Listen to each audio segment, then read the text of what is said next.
Yang terhormat Ibu Mai Nurraniah MPD selaku pengawas Korwil Pendidikan Kecamatan Karangtengah. Yang kami hormati Ibu Haja Ati Sumiati SPD selaku Kepala Sekolah SDN Pondok Bahar 6, serta Bapak Ibu Guru SD Negeri Pondok Bahar 6 yang berbahagia. Puji serta syukur marilah kita panjatkan kehadirat Allah Subhanahu wa Ta'ala. Alhamdulillah, pada kesempatan pagi hari ini kita masih diberikan nikmat oleh Allah, terutama nikmat iman, Islam, serta nikmat sehat, sehingga dengan rangkaian nikmat tersebut kita masih dapat menjalankan aktivitas kita sehari-hari. Alhamdulillah Alamin. Assalatu wassalamu ala asrofil anbiya'i wal mursalin wa ala alihi wa sahbihi ajma'in. Qala rabbi shrah li sadri wa yassir li amri wa hlul 'uqdatam min lisani yafqahu qawli, amma ba'du. Yang terhormat Ibu Pengawas SD Korwil Kecamatan Karangtengah, Ibu Mai Nurraniah MPD. Yang saya hormati Dewan Guru beserta staf SDN Pondok Bahar 6 yang alhamdulillah sudah hadir pada hari ini. Puji syukur kita panjatkan kepada Allah yang mana pada kesempatan hari ini berkat nikmatnya kita bisa melaksanakan observasi ini dengan harapan bisa berjalan dengan tertib dan lancar. Assalamualaikum warahmatullahi wabarakatuh. Alhamdulillahirrabbilalamin. Assalatu wassalamu ala asyrafil anbiya'i wal mursalin wa ala alihi wa sahbihi ajma'in, amma ba'du. Rabbi shrah li sadri wa yassir li amri wahlul 'uqdatam min lisani yafqahu qawli. Yang saya hormati Ibu Hajah Ati Sumiati SPD selaku Kepala UPT Satuan Pendidikan SD Negeri Pondok Bahar 6. Yang saya banggakan Bapak Ibu Dewan Guru serta tenaganya ada yang hadir nggak Bu? Ada ya. Serta tenaga kependidikan ya. Alhamdulillah pada pagi menjelang siang ini kita dapat bermuajahah ya. Untuk pertama kalinya nih kita bertemu ya, saya sebagai pengawas pembina bertemu dengan kepala sekolah Dasring. Ini yang langsung bersama-sama dengan Bapak Ibu Guru dan tenaga pendidik dalam rangka observasi praktik kinerja kepala sekolah. Ada beberapa pilihan sih sebetulnya ya. Ada tatap muka langsung seperti ini, kemudian ada via Zoom dan juga secara mandiri. Nah, Bu Haji Ati satu-satunya di gugus 3 ini yang memilih tatap muka langsung. Tepuk tangan untuk Bu Haji Ati. Ya, yang lainnya pilihan sih ya. Ada yang memilih mandiri, ya nggak apa-apa juga. Cuma memang lebih baiknya tatap muka langsung seperti ini. Salawat dan salam tak lupa kita sanjungkan kepada junjungan kita Nabi besar Muhammad Sallallahu Alaihi Wasallam, kepada keluarganya, sahabatnya, dan tentunya kita para pengikutnya insya Allah hingga akhir zaman. Amin ya robbal alamin. Bapak Ibu Guru yang saya banggakan ya, pada kesempatan ini ya, tugas utamanya saya nih adalah menilai atau mengobservasi praktik kinerja kepala sekolah. Kan ada beberapa tahap ya.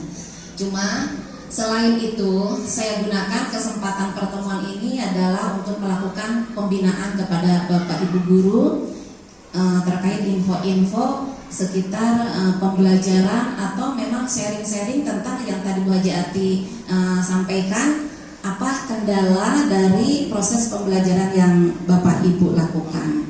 Ya, kita bisa sharing-sharing walaupun waktunya nanti tidak terlalu lama. 12:30 saya harus sosialisasi penyusunan soal sumatif akhir semester di Korwil. Itu aja Bu Haji. Ya, jadi tugas utamanya saya di sini adalah menilai atau mengobservasi kepala sekolah nih Bu Haji Ati. Apa sih di sini ya rencananya program yang telah memberikan kesempatan. Sekali lagi, Assalamualaikum warahmatullahi wabarakatuh. Langsung saja yang terhormat Bapak Ibu Pengawas UPT SD SDN Kecamatan Karangtengah, Ibu MB Nurania MPD, serta rekan-rekan guru dan staf SDN Pondok Bahar 6 yang saya banggakan. Puji syukur pada hari ini kita melaksanakan observasi. Observasi kita tentunya kita ingin ada peningkatan, yang lemah menjadi lebih bagus, yang sudah bagus biar bertambah bagus. Kebetulan indikator yang kita pilih observasi praktek kinerja kepala sekolah yaitu siklus peningkatan kualitas praktik pembelajaran. Adapun indikator yang kita pilih upaya melakukan persiapan, pelaksanaan dan tindak lanjut observasi kinerja guru untuk meningkatkan kualitas pembelajaran. Seperti yang sudah saya arahkan sebelumnya, Bapak Ibu guru tentu sudah saya observasi. Dari sekian banyak observasi yang saya lakukan, ternyata masih ada kekurangan di sana sini. Jadi praktik pembelajaran Ibu terutama pada metode pembelajaran. Kenapa saya katakan demikian? Sekarang ini kita sudah zaman kurikulum Merdeka Belajar. Tentunya kita sudah terbiasa nih anak-anak dengan berbagai macam karakter, asesmen yang kita lakukan ya. Kita juga sudah bisa mengelompokkan tuh gaya belajar mereka, apa kinestetik, apa auditori, apa dia yang lainnya. Ketika itu kita temukan, tentunya akan mempermudah Ibu untuk melaksanakan pembelajaran. Anak yang kinestetik Ibu kasih buku tidak akan nyambung seperti itu. Jadi saya lebih menekankan kepada proses pembelajaran yang Ibu lakukan di dalam kelas. Artinya banyak sedikit masukan dari saya bahwa tolong dirubah metode kita menjadi pembelajaran berdiferensiasi. Jadi jangan monoton. Saya merasa senang kalau Ibu pinjam dong fokusnya, saya mau pakai untuk pembelajaran.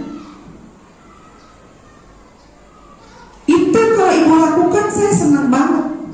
Bahkan saya punya rencana akan menambah nih media infokus ini karena saya pikir kebutuhan kita semakin banyak tuh. Jadi saya berharap kepada ibu-ibu semua kita bisa meningkatkan kinerja mengajar kita melalui metode pembelajaran yang berdiferensiasi dan bervariasi sehingga anak menyenangkan dan tidak membosankan. Itu ya. Selanjut Pak Faiz. Target perilaku, pelaksanaan praktek kinerja merupakan bagian yang penting dalam pelaksanaan kinerja. Praktek lebih penting daripada teori. Mungkin secara teori Ibu udah bagus, tapi prakteknya kadang-kadang di lapangan yang masih gak sesuai, yang masih ada sedikit penyimpangan. Subindikator yang dipilih di sini apa? Praktek berdasarkan subindikator yang dipilih oleh guru melalui perencanaan kinerja. Ketika ini kita laksanakan atau kita persiapkan di dalam mengajar kita, maka hasil yang kita dapatkan akan lebih bagus ketimbang Ibu ujuk-ujuk datang tanpa bawa persiapan. Nah, persiapan kita apa sih? Ya ini yang kita mau rencanain, yang kita mau pelajari hari ini apa? Oh, hari ini saya belajar tentang ini. Berarti saya harus mengubah pembelajaran saya seperti ini. Saya menggunakan metode ini dan indikator demi indikator Ibu lalui sehingga tercapai hasilnya. Ini yang saya harapkan, gitu. Ketika saya mengobservasi guru, itu yang saya temukan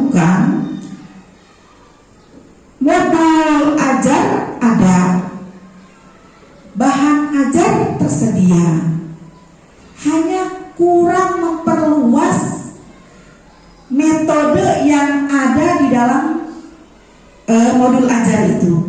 Jadi ibu kurang kurang mengeksplor, kurang bisa mengeksplor pembelajaran, sehingga ketika bahan ajar habis, anak-anak punya kesenjangan tuh dari satu kegiatan dengan kegiatan yang lain.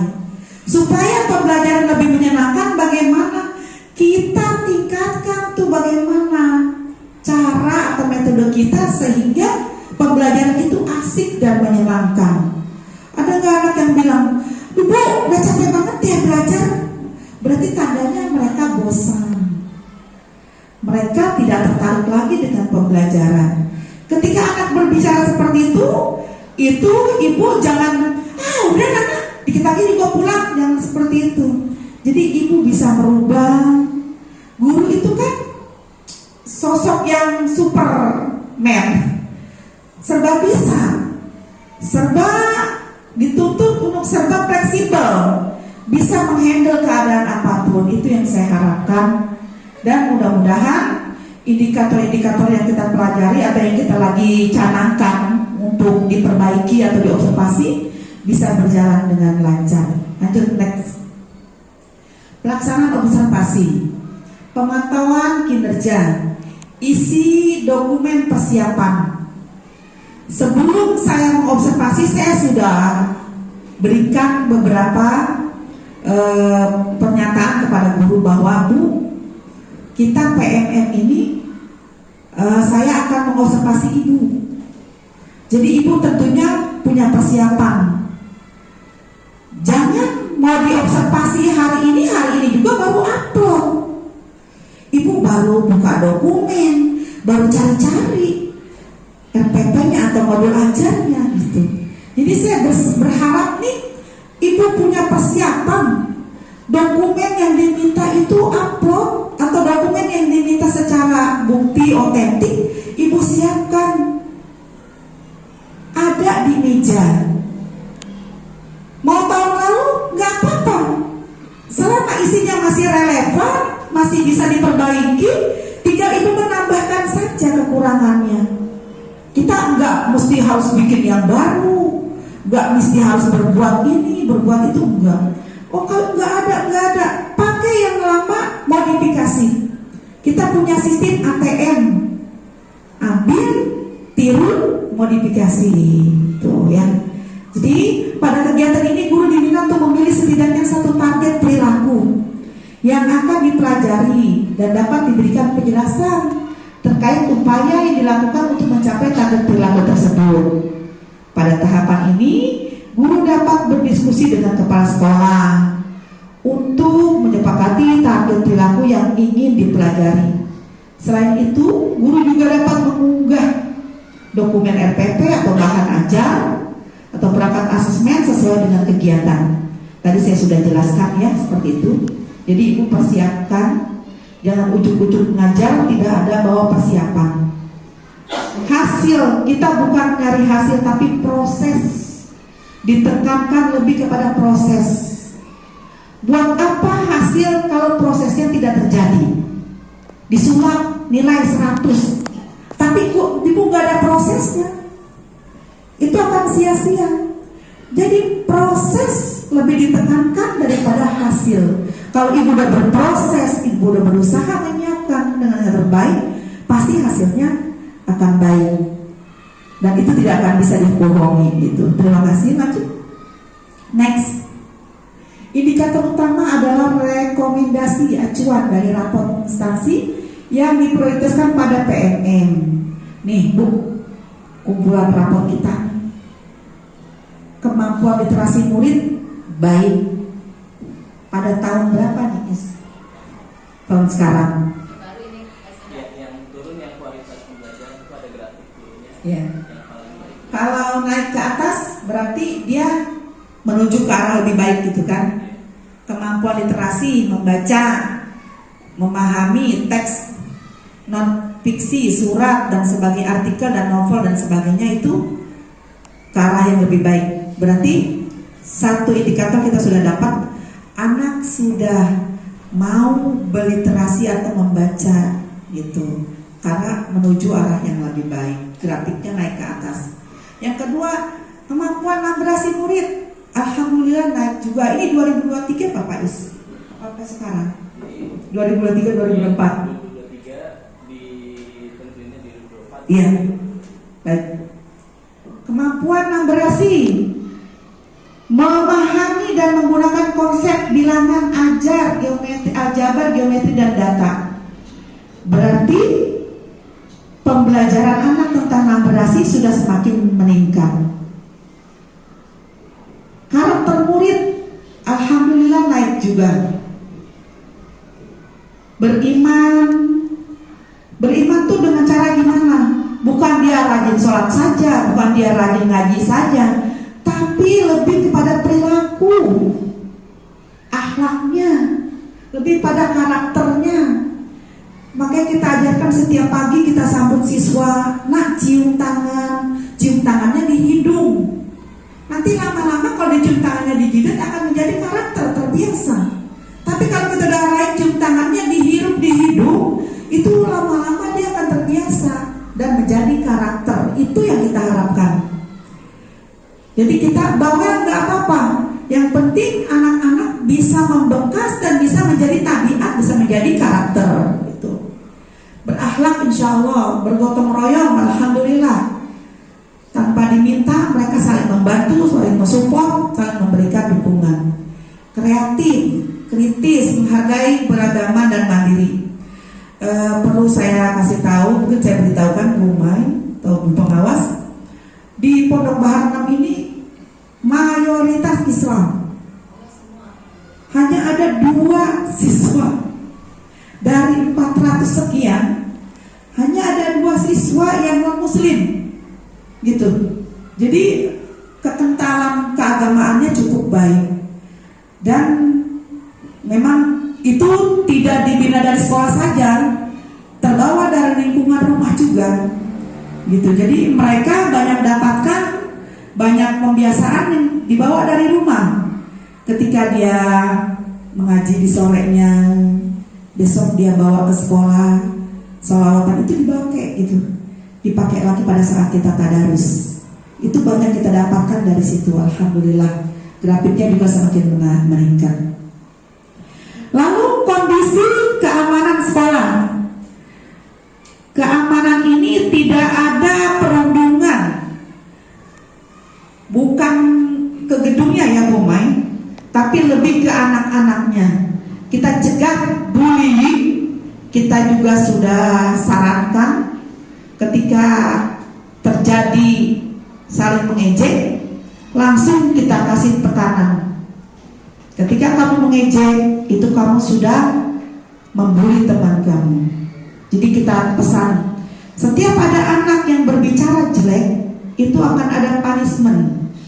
Punishmentnya berupa membersihkan kelas, bisa juga dia sapu, itu seperti itu. Jadi kita nih ngebiasain supaya mereka terbiasa lidahnya dengan karakter-karakter yang omongan-omongan yang baik gitu.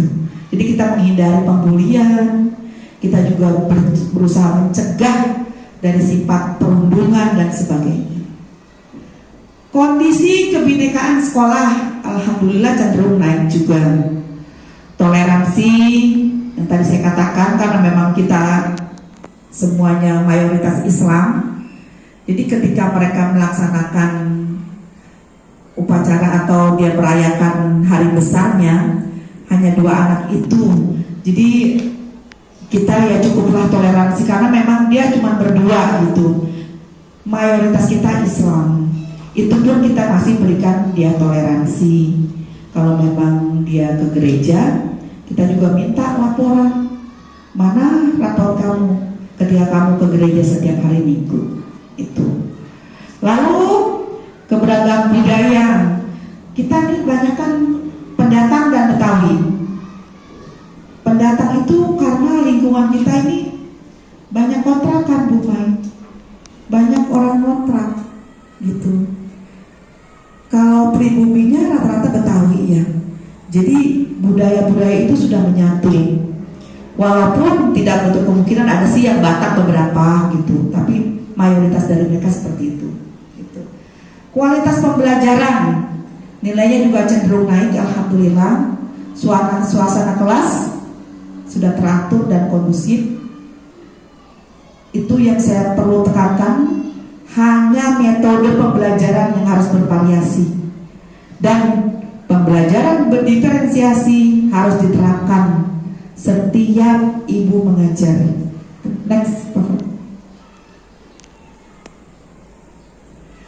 pemantauan kinerja pelaksanaan observasi oleh atasan. Pemantauan yang akan dilakukan oleh kepala sekolah akan dimulai setelah dokumen persiapan yang diajukan oleh guru telah dikumpulkan. Pada tahapan ini, kepala sekolah memberikan penilaian berdasarkan hasil pemantauan yang telah dilakukan. Penilaian tersebut menjadi dasar bagi guru untuk mempersiapkan upaya tindak lanjut yang dibutuhkan dalam pengembangan diri.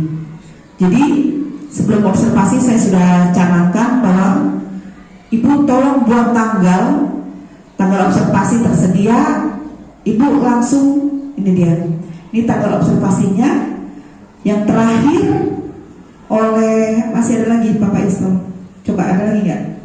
Sudah habis ya. Jadi terakhir di tanggal 16 Oktober sudah selesai kita adakan penilaian, dan hanya ada beberapa guru yang dokumennya belum komplit.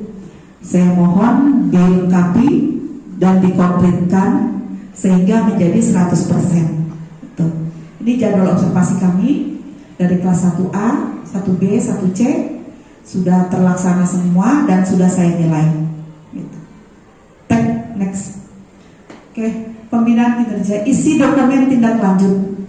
Dokumen tindak lanjut bertujuan memberikan panduan kepada guru dalam menentukan upaya perbaikan yang diperlukan untuk meningkatkan praktik kinerja. Pilihan belajar dan upaya tindak lanjut dapat dilakukan melalui platform Merdeka Mengajar atau media lainnya seperti pelatihan. Pada tahapan ini, guru dapat berdiskusi dengan kepala sekolah untuk menyepakati tindak lanjut dan menentukan dukungan atau upaya yang dibutuhkan untuk melakukan peningkatan kinerja. Ini juga saya sudah laksanakan. Kita juga sudah berdiskusi kekurangan dan kelebihan serta yang perlu ditingkatkan dan yang harus dipertahankan. Ini kita sudah kasih kepada Bapak Ibu guru semua. Next. Oke.